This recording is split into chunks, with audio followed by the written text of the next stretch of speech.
Oh yeah, I had to put this into the video because everybody remembers the good old Nintendo Wii days, yeah? Well, sadly, I don't think many people remember this game because, as far as I'm concerned, in Europe and Australia, this game is as rare as rocking horse shit. So here it is, it's the last story. On an emulator nonetheless. Although, I actually have a physical copy of this game. It's about 150 Australian dollars apparently. I don't know, I feel like it's more worth the price I paid for it personally, which is 60, but it's one of my favourite Nintendo Wii games, and it's a prize, well, probably one of my prized possessions when it comes to my collection of games, which I should cover at some point, but you know, I can't be fucked doing that right now, because I'm busy doing this. So, I'll get around to doing it at some point. I've said that before, but some point's better than, you know, me not saying anything at all. It's great too because the emulation on this is not up to snuff yet, so there's slowdown like then, so there's audio issues. So for you guys' convenience, I'm going to turn down the audio, so all you're going to be able to hear is me. And also too, for some reason I had it set as the classic controller, but for some reason the second stick wouldn't work, so that was great. It, you know, it worked very well, even though it recognizes it, but for some reason yeah, it's all confusing, but I just kind of expect that from an emulator at this point, just because I've tried with the Atari Jaguar emulator and stuff like that. Now, for some reason, I thought it was A to attack, but it turns out all you have to do is just hold the movement stick down, which, believe it or not, despite how basic it sounds, is actually quite, you know, entertaining, because then you can chain up combos and stuff like that, so it feels a lot more actiony than one would expect. But, I feel like the cover system could be left a lot more to be desired, but yeah, you know, a game can't get everything right. I mean, as much as I love Zelda Breath of the Wild, that game definitely doesn't get everything right. As far as I'm concerned, that could have I mean, the Yiga clan, that could have been a lot more fleshed out than it was. And some story elements could have been a bit better. But what is my flaws with this game? Well, I just mentioned them, really. The cover system is just... But otherwise, it's a striking Wii game. I mean, you wouldn't really think this was on the Nintendo Wii. Now, sure, it's on an emulator, and I do have some visual enhancements, but given that, you can still see the Wii's, you know, wear for tear with the textures and stuff like that, so it still looks pretty good. And here it is. I don't know why the widescreen's inconsistent, but if you check this, the black bars are around the very slight corners of the video, and they're slightly off center, and that's just going to bother me for the rest of the whole damn video, which, you know, is great. Oh great, it takes 2 hits to get them. How convenient.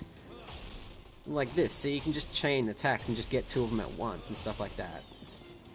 Which I find pretty neat personally. I kind of like that sort of thing. I very vividly remember wanting this to be on the new 3DS, because I thought, well, if Xenoblade Chronicles could be on the new 3DS, why can't the last story?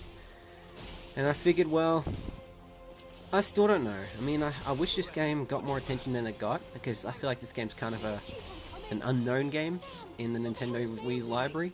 I mean, I'm sure there are plenty of them at this point, but I feel like this one in particular is one that hasn't gotten that much attention.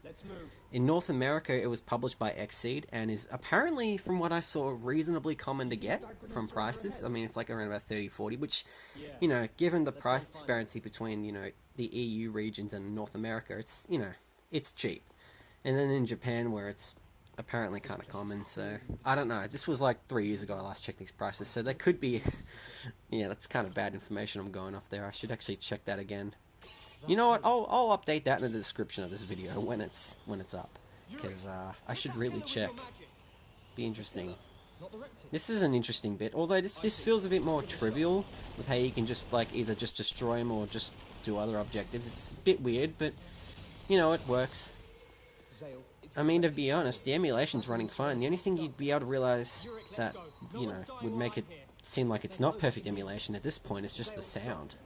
Really, the sound, it's really annoying. I think the sound's tied to the frame rate, which I don't think makes any sense, but in this case, it's kind of the case.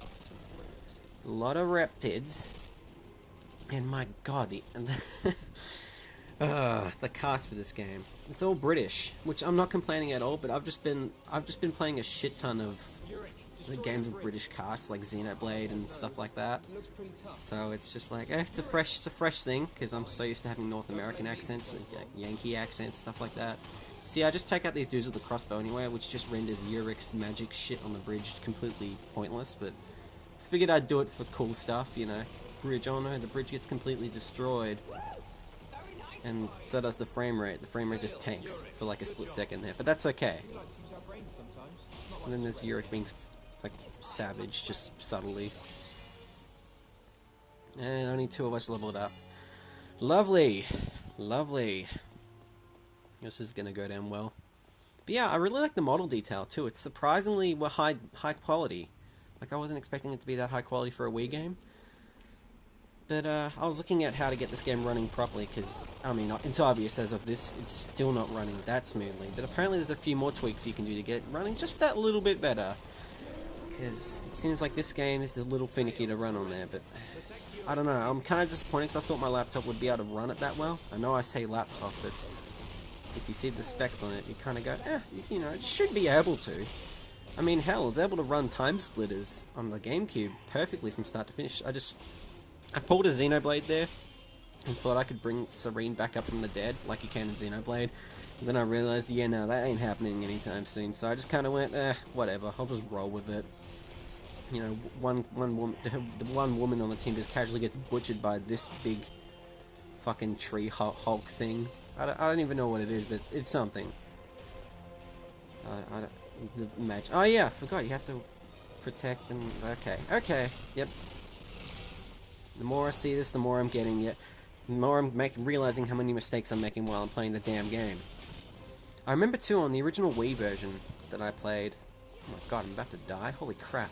What kind of a near-death thing is like just greenish blue in the corners? What kind of effect is that?